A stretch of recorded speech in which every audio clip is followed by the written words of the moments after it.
এখানে স্বাভাবিক একটি বিভ্রম। সকলকে স্বাগত জানাচ্ছি প্রেতপক্ষের 191 নম্বর এপিসোডে। আশা করি তোমরা সকলে সুস্থ আছো, ভালো আছো। আর আজকে শনিবার রাত 10টা বেজে গেছে। তোমরা সকলে হেডফোন কানে লাগিয়ে প্রস্তুত হয়ে গেছো ভয় পাওয়ার জন্যে। আজকের এপিসোডে থাকবে 3টে ঘটনা। কি ঘটনা আসছে তোমরা হয়তো এতক্ষণে জেনেই গেছো। 190 নম্বর এপিসোডে তোমরা জ্যোৎস্না পাগলির ঘটনা শুনেছিলে। আমি একটা কমিউনিটি পোস্ট করেছিলাম এবং একটা ভোটিং করেছিলাম যে তোমরা জ্যোৎস্না পাগলির ঘটনার দ্বিতীয় ভাগ শনিবারের এপিসোডে শুনতে চাও কিনা। প্রায় 95% শ্রোতা ভোট করেছো যে তোমরা জ্যোৎস্না পাগলির ঘটনা শুনতে চাও। তাই আজকে জ্যোৎস্না পাগলির পার্ট 2 দ্বিতীয় ভাগ বা বলতে পারো দ্বিতীয় ঘটনা আসতে চলেছে। ঘটনা পাঠিয়েছে বাংলাদেশ থেকে আমাদের অনেক পুরনো শ্রোতা শান্তা আক্তার মুন্নি। দ্বিতীয় ঘটনা পাঠিয়েছে বর্ধমান থেকে সুব্রত চক্রবর্তী। সুব্রত আমাদের চ্যানেলের নিয়মিত শ্রোতা। তাদের বাড়িতে 100 বছর ধরে হয়ে আসছে একটা কালী পুজো এবং সেই কালী পুজোকে ঘিরেই একটা ঘটনা আজকে তোমাদের শোনাতে চলেছি।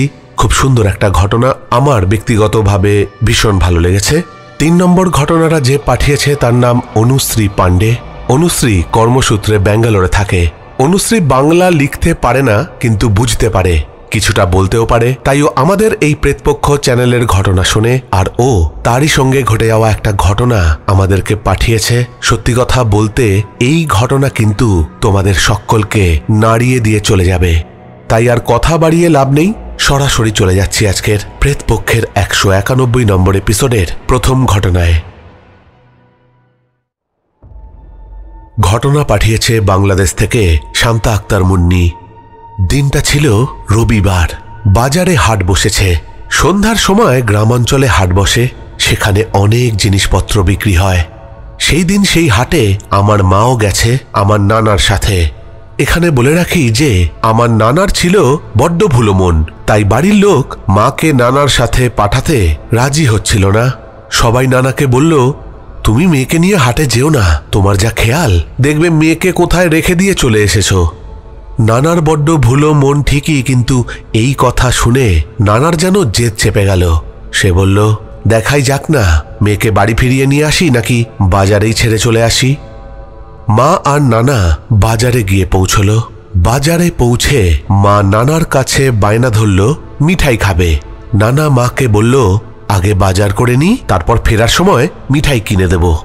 বাজার ঘুরে নানান রকম জিনিস কেনাকাটা করে যখন নানা বাড়ি ফিরবে তখন মা আবার নানাকে বলল, কি হলো আমার মিঠাই? সেদিন বাজারে ছিল বড্ড ভিড়। নানা তখন বাজার থেকে বেরিয়েই এসেছে। নানা মাকে বলল, তুই এই গাছটার নিচে একটু দাঁড়া, বাজারে বড় ভিড়, তোকে এই ভিড় ঠেলে আর বাজারে ঢুকতে হবে না, আমি এক্ষুনি মিঠাই নিয়ে আসছি। তখন বিকেলের আলো প্রায় নিভে এসেছে, সন্ধে নামবে। মা গাছের নিচে দাঁড়িয়ে রইল আর নানা চলে গেল বাজারে মিঠাই কিনতে। গন্ডগোলটা ঘটল এই সময়। নানা বাজারের মধ্যে ঢুকে তার কয়েকজন বন্ধুদের সাথে দেখা হয়ে গেল। আর এ কথা সে কথায় নানা বাজারের ভেতরে কিছুটা সময় আটকে গেলেন। এদিকে মা গাছের তলায় দাঁড়িয়ে রয়েছে। মা যেই গাছের তলায় দাঁড়িয়ে রয়েছে, হঠাৎ মা শুনতে পেল সেই গাছের ওপর থেকে কি একটা শব্দ হচ্ছে। মা গাছের ওপরের দিকে তাকালো আর যেটা দেখল সেটা দেখার জন্যে মা একেবারেই প্রস্তুত ছিল না। মা দেখল সেই গাছের এক উঁচু ডালে জ্যোৎস্না পাগলি বসে রয়েছে আর পা দোলাচ্ছে। তার খোলা লম্বা চুল আর সে খিলখিলিয়ে হেসে মাকে বলল, কি রে, একা একা মিঠাই খাবি, আমায় দিবি না? বলে আবার সে হাসতে লাগলো। মা ভয় পেয়ে বলল, তুমি গাছের ওপর কি করছো? আর সেই দিন তুমি আমাকে থাপ্পড় মারলে, গলা টিপে ধরলে কেন? তুমি আমাকে কোথায় নিয়ে যেতে চাইছিলে? জ্যোৎস্না পাগলি গম্ভীর গলায় বলল, তোকে বলেছিলাম না অমাবস্যার রাতে বের হবি না, কেন বের হলি? বলে আবার হাসতে শুরু করলো। মা বলল, রাত নামছে, তুমি এত রাতে গাছের ওপরে কি করছো? পাগলি যেন প্রশ্নটা শুনে কেমন উদাসীন হয়ে গেল। সে বলল, পুরুষদের নজর বড্ড খারাপ, তাদের নজর থেকে বাঁচার জন্যই তো আমি এই গাছে আছি, এটাই আমার বাড়ি, তুই আয়, গাছে ওঠ, আমার কাছে আয়। মা কেমন যেন সম্মোহিত হয়ে গিয়েছিল, কিন্তু তাও মা বলল, এত রাতে আমি গাছে উঠতে পারবো না, আমার আব্বা মিঠাই আনতে গেছে। পাগলি মাকে বলল, তোর আব্বা কোন দিকে গেছে? মা বাজারের ভেতর দিকে যে পথ চলে গেছে সেই দিকে নির্দেশ করলো আর বলল, ওই তো ওই দিকে গেছে। বলে আবার মুখ পাগলির দিকে ফেরাতেই দেখলো গাছের ডালে পাগলি নেই। পাগলি দাঁড়িয়ে আছে মায়ের সামনে। অপরূপ সুন্দরী, কি সুন্দর তার চাহনি, টানা টানা চোখ, তার মধ্যে কাজল পড়েছে, গায়ের রং দুধে আলতা। তবে সেই দিনকার ঝকঝকে কাপড়টা কেমন যেন নোংরা দেখাচ্ছে। মা পাগলিকে বলল, তুমি অত উঁচু ডাল থেকে কখন নেমে আসলে? জ্যোৎস্না পাগলি হাসতে শুরু করলো আর বলল, তুই এখনো আমাকে চিনতে পারিসনি রে। আমি যখন যেখানে মন চায় সেখানেই যেতে পারি। আমার না বড্ড খিদে পেয়েছে রে, আজ আর তোর কাছে পানি চাইবো না, দে মিঠাই দে, বড্ড মিঠাই খেতে ইচ্ছা করছে। মা বলল, মিঠাই কোথায় পাবো? আব্বা তো মিঠাই আনতে বাজারে গেছে আর আমাকে এখানে দাঁড়াতে বলে গেছে। কোথায় যে গেল, এত দেরি হচ্ছে, এখনো আসছে না। জ্যোৎস্না পাগলি মাকে বলল, মিঠাই খাবি? আমি তোকে খাওয়াবো, আমার সাথে আয়। মা ভয় ভয় বলল, না না, তার দরকার নেই, এই তো আব্বা এসে যাবে। পাগলি মাকে বলল, আব্বা তোর কথা ভুলে গেছে, সে বাজারের মধ্যে তার বন্ধুদের সাথে চা খাচ্ছে আর বিড়ি টানছে। মা অবাক হয়ে গিয়ে পাগলিকে জিজ্ঞাসা করল, তুমি কি করে জানলে আব্বা কি করছে? পাগলি হাসতে হাসতে বলল, আমি সব জানি, এই জায়গাটা ভালো না রে, চল তোকে বাড়ি দিয়ে আসি। মা বলল, না না, আমি যাব না, আব্বা আসুক, আমি আব্বার সাথেই বাড়ি ফিরবো। আব্বা ফিরে এই জায়গায় না দেখলে বড্ড চিন্তা করবে। এমন সময় পাগলি তার কোমরে বাঁধা একটা থলে থেকে কি একটা বার করতে গেল আর চারিদিক একটা পচা গন্ধে ভরে উঠল। মা দেখল পাগলি সেই থলি থেকে একটা গোটা ছাল ছাড়ানো মুরগি বার করেছে।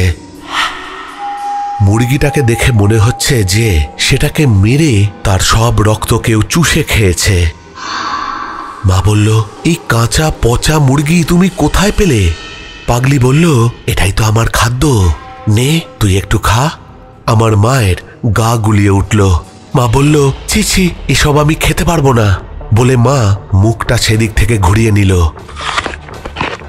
আর তখনই মা শুনতে পেল একটা অদ্ভুত কড়মড় শব্দ। মা মুখ ঘুরিয়ে দেখল যে পাগলি সেই মুরগিটিকে মুখের মধ্যে ঢুকিয়ে কড়মড় করে চিবিয়ে খাচ্ছে। মা প্রচন্ড ভয় পেয়ে গেল, কিন্তু পাগলি সেই মুরগি চিবাতে চিবাতে মাকে বলল, ভয় পাসনি, ভয় পাসনি, আমি তোর কোনো ক্ষতি করব না, তোকে আমার মনে ধরেছে, জানিস আমার না কেউ নেই, বলে আবার হাসতে শুরু করলো। এদিকে নানার আড্ডা মারা শেষ হয়েছে। তখনই তার মনে পড়ল যে আরে মেয়েকে তো দাঁড় করিয়ে এসেছি। সে তাড়াতাড়ি পা চালিয়ে মিঠাই নিয়ে সেই গাছের দিকে এগিয়ে গেল। আর এই দিকে তখন পাগলি মায়ের কানের কাছে এসে ফিস ফিস করে বলল, তোর বাবা আসছে রে, আমি এখন যাই, আমারও না বড্ড মিঠাই খেতে মন চেয়েছিল রে, দেখি কপালে যদি জোটে। বলে নিমেষের মধ্যে কোথায় উধাও হয়ে গেল মা বুঝতেই পারল না। জ্যোৎস্না পাগলিকে উধাও হয়ে যেতে দেখে মা আব্বা আব্বা করে চিৎকার করে উঠল। আমার নানা এসে মাকে বলল, কি রে মা, চিৎকার করছিস কেন? আমি না বাজারের ভেতরে গিয়ে বন্ধুদের সাথে একটু আটকে গিয়েছিলাম রে, ওরা চা খাওয়ালো, আমাকে খেতেই হলো।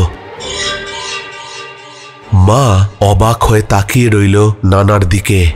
তাহলে জ্যোৎস্না পাগলি ঠিকই বলেছিল, আব্বা ভেতরে বন্ধুদের সাথে চা বিড়ি পান করছে। মা ফ্যালফ্যাল করে নানার দিকে তাকিয়ে রইল, কিন্তু তাকে কিছুই বলতে পারল না। নানা কাগজে মোড়া মিঠাই মায়ের হাতে ধরিয়ে বলল, বাড়িতে গিয়ে খাবি।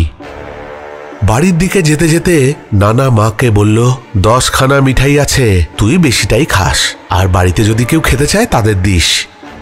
যখন মা আর নানা বাড়ি ফিরছিল তখন সন্ধে নেমেছে। দুজনেই উপলব্ধি করছিল যে কেউ যেন তাদের পিছু নিয়েছে। কারুর হেঁটে চলার শব্দ পেছন থেকে আসছে, কিন্তু মাথা ঘুরিয়ে পেছনে দেখল তারা সেখানে কেউ নেই। তারা বাড়ি ফিরে এলো। বাড়িতে এসে মা মিঠাইয়ের পুটলিটা খুলে দেখল সেখানে একটা মিঠাই পড়ে রয়েছে। মা তার আব্বাকে বলল, আব্বা তুমি একটা মিঠাই আনলে, আমাকে যে বললে 10টা মিঠাই আছে, এখন আমি কি খাবো আর কি বা ভাগ করব? না না, মাকে বলল, মারে আমি তো 10খানা মিঠাই নিয়েছিলাম, তুই হয়তো রাস্তায় ফেলে দিয়েছিস। কিন্তু মায়ের স্পষ্ট মনে আছে যে মিঠাইয়ের থলি সে 2 হাতে ধরে বাড়ি ফিরেছিল। মিঠাই পড়ে যাওয়ার কোনো সম্ভাবনাই নেই। তাহলে কি জ্যোৎস্না পাগলি মিঠাই খেয়ে গেল? সে তো মিঠাই খেতে চেয়েছিল মায়ের কাছে। মা সেই একটা মিঠাই আর খেল না, সেই ঠোঙার মধ্যে মুড়েই রেখে দিল তার পাশে। রাতে যখন মা ঘুমালো, স্বপ্নে মা দেখল যে জ্যোৎস্না পাগলি তাকে বলছে, মিঠাইগুলো বড্ড স্বাদ ছিল রে খাবার, তো ওই একটা রেখে দিয়েছিস কেন? ওটা তো তোর জন্য রেখেছিলাম, খাবি না? তাহলে কি আমি খেয়ে ফেলবো? মা স্বপ্নের মধ্যেই দেখছে যে জ্যোৎস্না পাগলি তার দিকে তাকিয়ে রয়েছে আর এই কথাগুলো বলে যাচ্ছে। তার চোখ দুটো যেন আগুনের গোলার মতো জ্বলছে আর জ্যোৎস্না পাগলি হাওয়ায় ভাসছে। ছ্যাঁত করে মায়ের ঘুমটা ভেঙে গেল আর মা ধরপড় করে উঠে বসে হাঁপাতে লাগলো। কি ভয়ঙ্কর স্বপ্ন দেখলো সে। তারপর মায়ের চোখ গেল সেই ঠোঙার দিকে। সেই ঠোঙাতে রাখা ছিল একটাই মিষ্টি। সেই ঠোঙা খুলে মা দেখল যে একটা মিষ্টি সেই ঠোঙার মধ্যে রাখা ছিল, সেই মিষ্টি উধাও। মায়ের আর বুঝতে বাকি রইল না যে এই মিষ্টি কে খেয়ে গেছে। এরপর মা জ্যোৎস্না পাগলিকে মাঝে মাঝেই স্বপ্নে দেখত। সে কখনো কাঁদছে আবার হাসছে। রাতে বাড়ির পেছনে সেই শিব মন্দির থেকে একটা কান্নার আওয়াজ ভেসে আসছে। মা অনেকবার রাতে বাথরুমে যাওয়ার সময় দেখতে পেত যে বাথরুমের বাইরে নানি দাঁড়িয়ে রয়েছে। কিন্তু মা হাঁক দিতেই সেই মূর্তি যখন মায়ের দিকে ফিরে তাকাতো, মা দেখতে পেত সেটা আর কেউ নয়, জ্যোৎস্না পাগলি সেইখানে দাঁড়িয়ে রয়েছে। তার চোখ দুটো জ্বলন্ত কয়লার মতো জ্বলছে। তার লম্বা এলোমেলো চুলগুলো বাতাসে উঠছে। কিন্তু অদ্ভুত ব্যাপার, আশেপাশের গাছের পাতা এক ফোঁটাও নড়ছে না, কিন্তু জ্যোৎস্না পাগলির চুল অনবরত উড়ে যাচ্ছে। একদিন রাতে মা এমনই এক দৃশ্য দেখে হতভম্ব হয়ে সেখানে দাঁড়িয়ে রয়েছে। সেই সময় জ্যোৎস্না পাগলি মাকে বলল, তুই কাল রাতে আমার সাথে শিব মন্দিরে দেখা করিস। এই কথা বলে হাওয়ার মধ্যে ভেসে কোথায় যে উধাও হয়ে গেল মা বুঝতেই পারল না। মা এই দৃশ্য সহ্য করতে না পেরে সেখানেই জ্ঞান হারায়। মা যখন চোখ খুলল তখন দেখল যে নানা নানি আমার মায়ের পাশে বসে আছে। আমার মা নানিকে সব বলল। নানি বলল, সব তোর মনের ভুল, তোকে মনে হয় ডাক্তার দেখাতে হবে। এরকম কোনো পাগলিকে কোনো দিন তো দেখিনি। তুই মনে হয় স্বপ্ন দোষে ভুগছিস, না হলে একা একা বাথরুমে যেতে ভয় পেয়েছিস, তাই এসব ভুলভাল দেখছিস। কিন্তু আমার মা জানে যে সে ভুল দেখেনি। আজ এতটুকুই বললাম। এরপর আমার মায়ের সাথে কি কি ঘটল সেটা এই জ্যোৎস্না পাগলির 3য় পর্বে জানতে পারবে। সবাই অপেক্ষায় থেকো আর প্রেত পক্ষকে সবাই সাপোর্ট করো।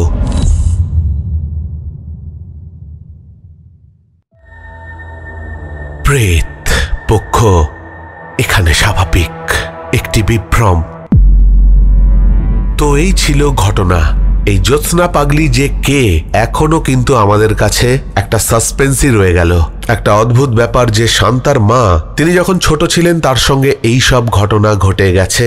এরপরে কি ঘটেছে সেগুলো আমরা আগামী পর্বগুলোতে জানতে পারবো।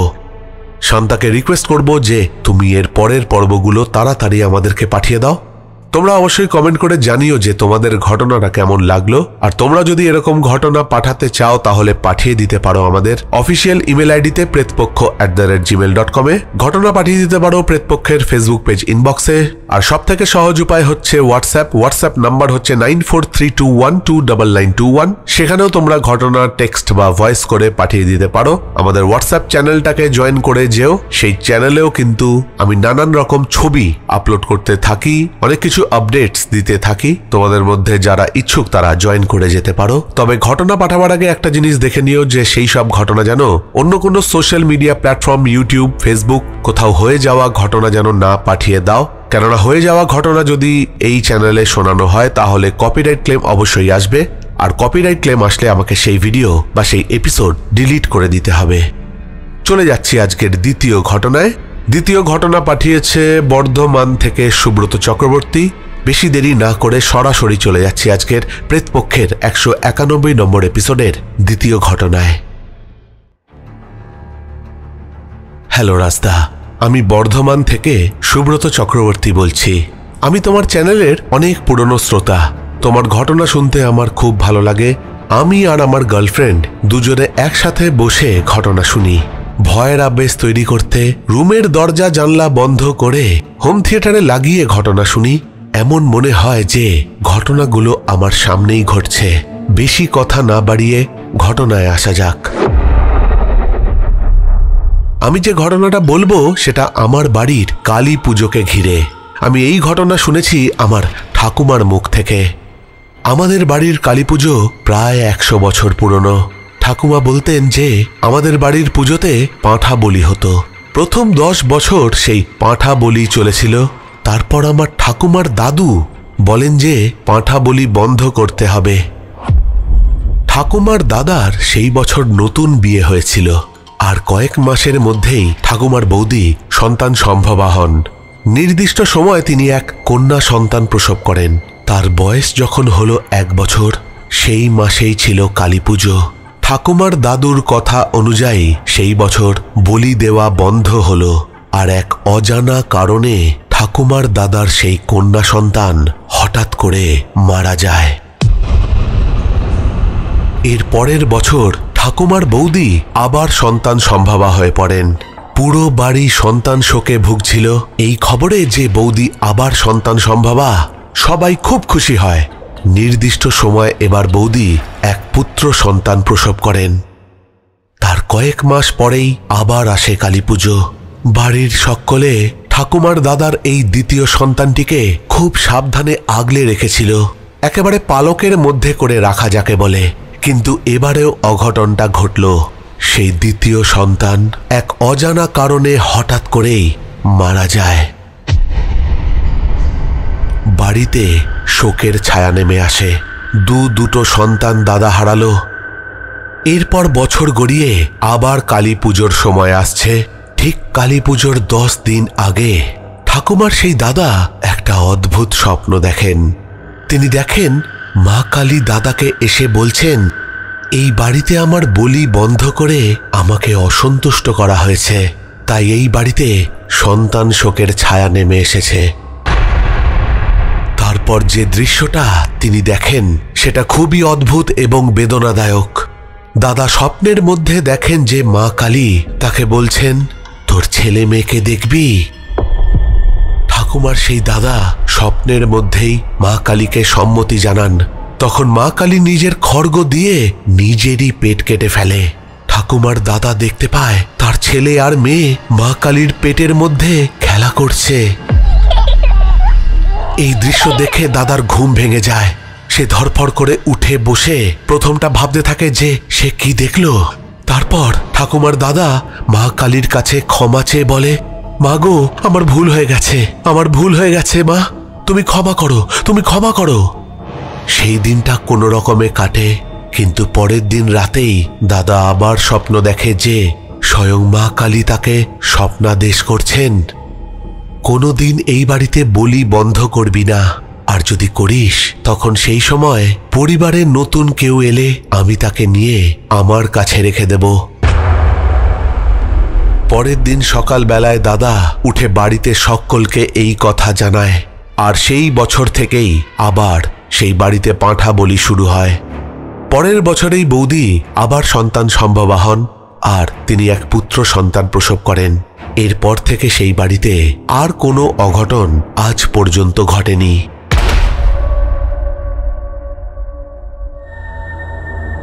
প্রেত পক্ষ এখানে স্বাভাবিক, একটি বিভ্রম। তো এই ছিল ঘটনা, একটা অদ্ভুত ঘটনা কিন্তু শুনে নিলাম। সুব্রত আমাকে আরো লিখেছে যে দাদা এই ছিল আমার ঘটনা, ভালো করে লিখতে পারলাম না, তুমি তোমার মতো করে গুছিয়ে বলো। আর এটাই চাই যে তোমার চ্যানেল আরো বড় হোক, আর আমরা সবাই তোমার পাশে আছি, এই বলে তার ফোন নাম্বার আমাকে দিয়েছে ঘটনার সত্যতা যাচাই করে নিতে। একটা অদ্ভুত ঘটনা কিন্তু শুনে নিলাম। দেখো, ঘটনার মতোই শুনবো।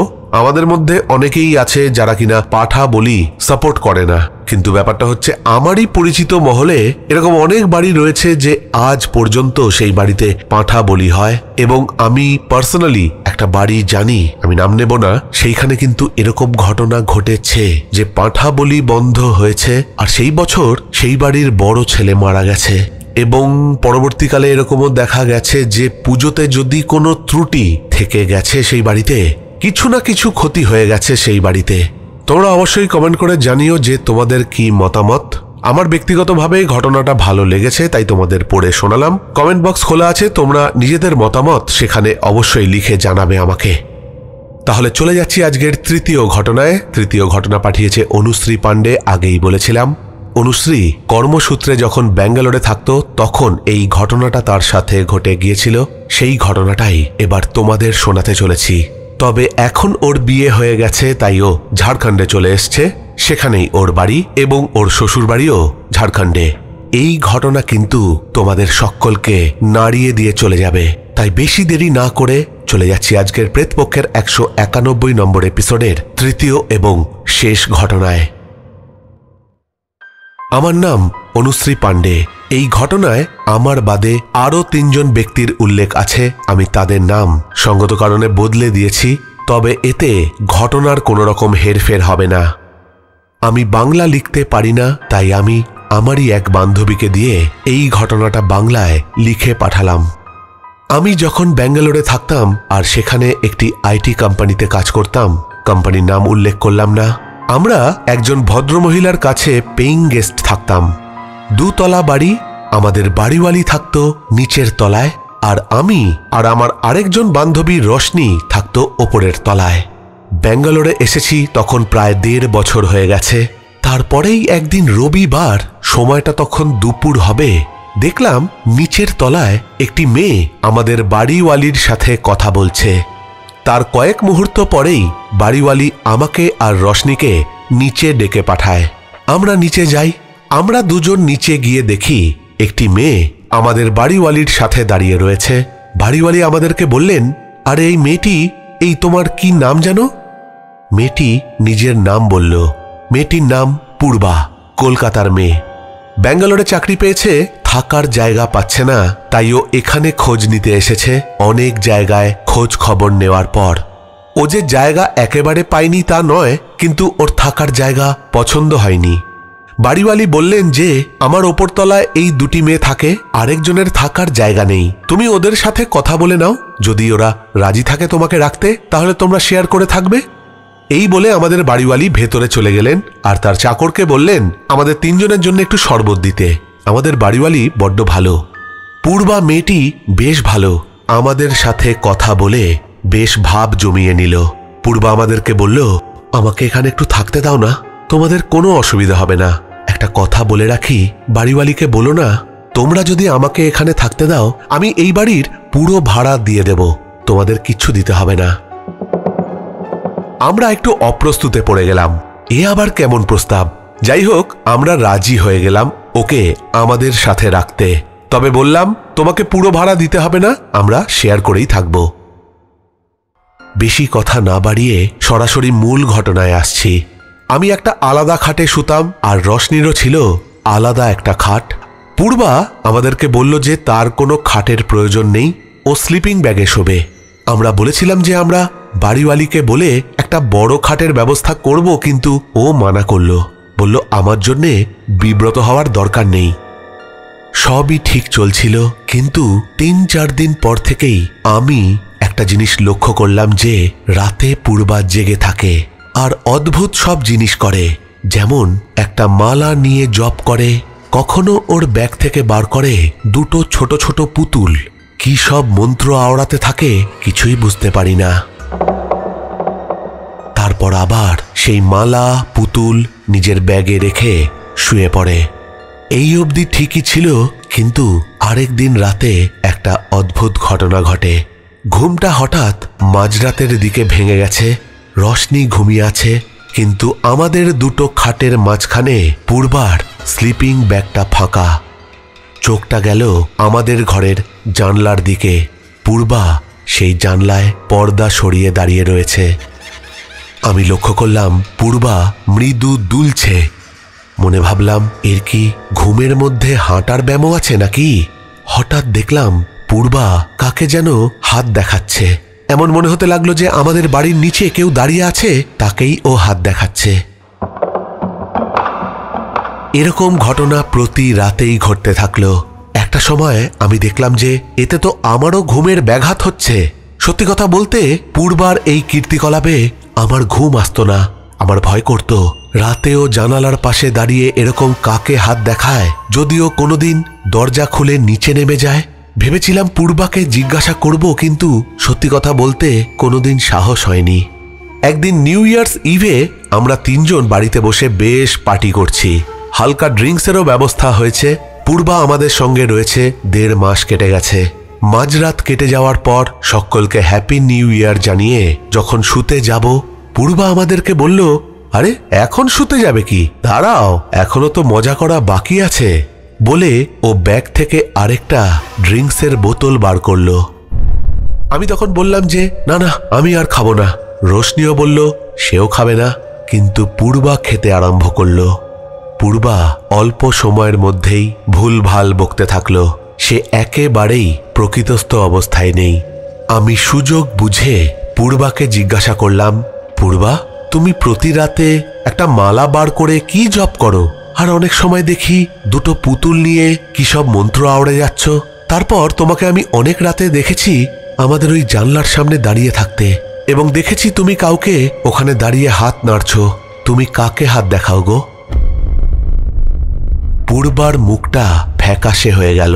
সে আমাদেরকে কয়েকটা কথা বলল।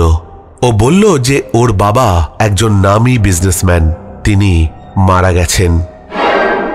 পূর্বার মা তার বাবার মৃত্যুর পর আরেকটি ছেলের সাথে একটি সম্পর্কে জড়িয়ে পড়ে।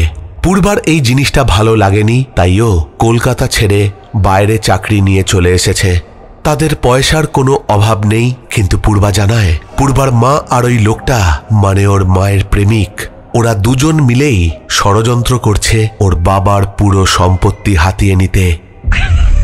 পূর্বা তারপরেই হাসতে থাকে আর বলে, আমি বলে দিয়েছি ওরা সব কিছুই পারবে না। বাবা অর্ধেক সম্পত্তি আমার নামে লিখে গেছে, আর ওরা বাকি সম্পত্তি আর কয়েক বছরের মধ্যেই আত্মসাৎ করে ছাড়বে। আমার বাবা কত কষ্ট করে এই বিজনেস গড়ে তুলেছে, এত টাকা করেছে। বাবা একজন সৎ ব্যক্তি ছিলেন। বাবার কোনো কালো টাকা ছিল না। তিনি ট্যাক্স পে করতেন, গরিব দুঃখীদের সাহায্য করতেন। বাবা হৃদরোগে আক্রান্ত হয়ে মারা গেল। আমার ধারণা আমার মায়ের গোপন প্রেম চলছে, এই ঘটনাটা বাবা জেনে গিয়েছিল, আর তাই জন্যই বাবার মৃত্যু ঘটে। বাবা এই ব্যাপারটাকে সহ্য করতে পারেনি, কিন্তু বাবা কোনোদিন মাকে কিছু বলেনি। কিন্তু আমি বাবার মৃত্যুর প্রতিশোধ অবশ্যই নেব। আর তুমি বলছো জানালায় দাঁড়িয়ে আমি কাকে হাত নাড়ি? তোমরা বিশ্বাস করবে? করবে না, করবে না তোমরা বিশ্বাস। আমার বাবার অতৃপ্ত প্রেতাত্মা এখনো ইহলোকের মায়া ছেড়ে যেতে পারেনি। আমি যেখানেই যাই আমার বাবা আমার সঙ্গে থাকে। আমার সঙ্গে কথা বলতে পারে না, কিন্তু সর্বক্ষণ আমাকে জানান দেয় যে উনি কতটা কষ্টে আছেন। এই বলে পূর্বা নিজের জ্ঞান হারায়। আমি আর রশনি পূর্বাকে ধরাধরি করে খাটে শুইয়ে দিই, আর আমি সেই দিন স্লিপিং ব্যাগের মধ্যে শুয়ে পড়ি। সেই দিন রাতেই, সময়টা তখন প্রায় রাত 3টে, আমি দেখি পূর্বা খাট থেকে উঠে জানালার সামনে গিয়ে দাঁড়ালো। আমার ঘুম আসছিল না, কেননা আমি পূর্বার জায়গায় সেই স্লিপিং ব্যাগের ওপরে শুয়েছিলাম, আর পূর্বাকে আমার খাটেই শুয়ে রেখেছিলাম। আমি খুব সাবধানে আস্তে আস্তে পা টিপে টিপে গিয়ে পূর্বার পেছনে গিয়ে দাঁড়াই। আর আমি যেটা দেখি সেটা দেখার জন্যে আমি একেবারেই প্রস্তুত ছিলাম না। আমি দেখি যে আমাদের বাড়ির তলায় একটা ধোঁয়াটে সাদা অবয়ব দাঁড়িয়ে রয়েছে। পরিষ্কার বোঝা যাচ্ছে যে সেটা একটা পুরুষ মানুষ। আমি পূর্বার পেছনে গিয়ে দাঁড়াতেই আমার মনে হলো যেন সেই অবয়বটি আমাকে দেখে ফেলেছে, আর মুহূর্তের মধ্যে সেই ধোঁয়াটা যেন চোখের সামনে মিলিয়ে গেল।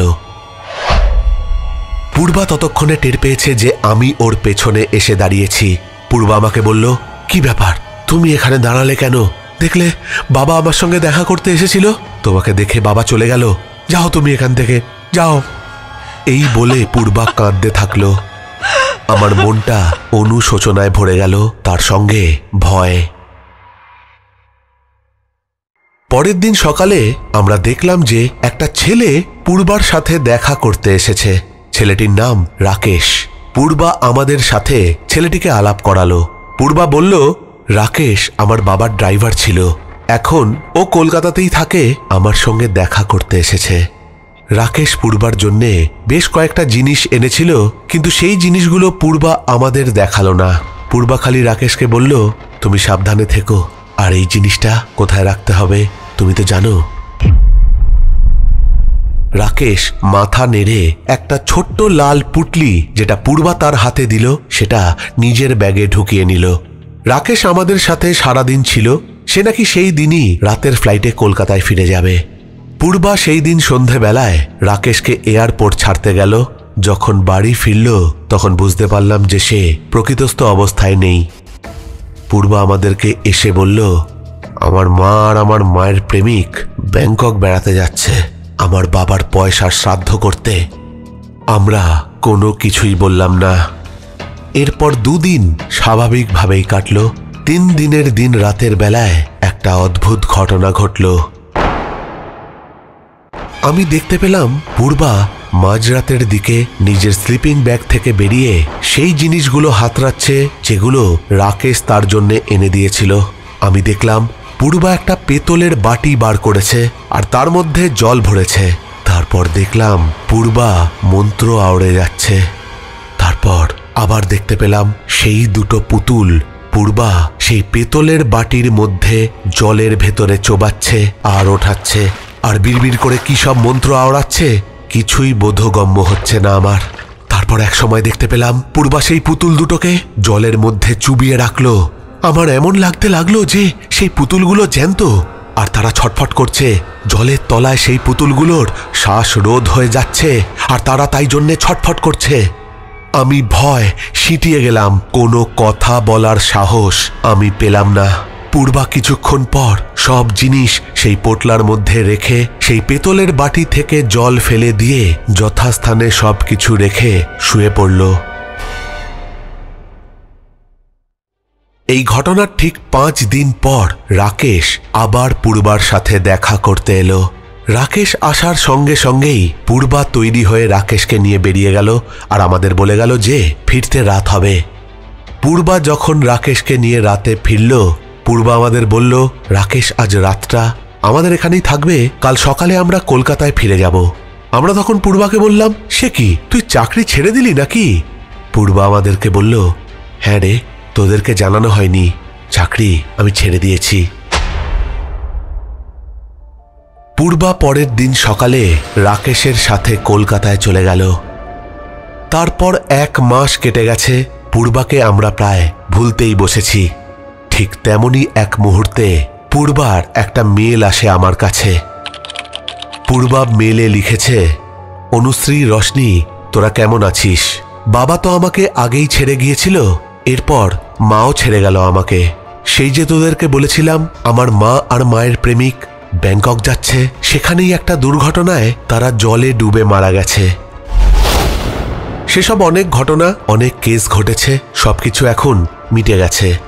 বাবা আর এখন আমার সাথে দেখা করতে আসে না। হয়তো বাবার আত্মা শান্তি পেয়েছে, আর তার সাথে আমিও। আমি রাকেশকে বিয়ে করছি। বিয়ে পরের মাসে। তোকে আর রশনিকে কলকাতায় আসতে হবে, তাই আগে থেকেই নেমন্তন্নটা করে রাখলাম। তোদের দুজনের কিন্তু আসা চাই। ইতি, পূর্বা।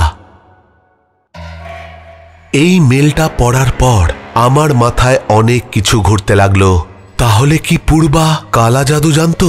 আর সেই যে দুটো পুতুল যাকে ও সেই দিন রাতে সেই পেতলের বাটির মধ্যে চোবাচ্ছিল, তাহলে কি সে এমন কোনো প্রক্রিয়া করছিল যাতে ওর মায়ের আর মায়ের প্রেমিকের মৃত্যু ঘটে?